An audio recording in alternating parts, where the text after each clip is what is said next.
छोटी मूंगी सीताली मैया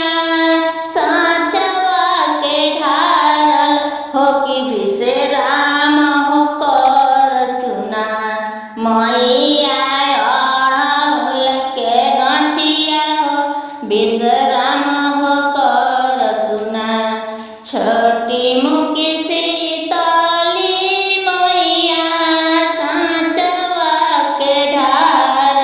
हो कि विश्राम हो कर सुना मैया अड़हुल के गठिया हो विश्राम हो कर सुना भानर भानर भाना के लाल का भारवा हो कि जागिर गईना मैया सोए सुखा निंदन कि जागिर गईना मैया सो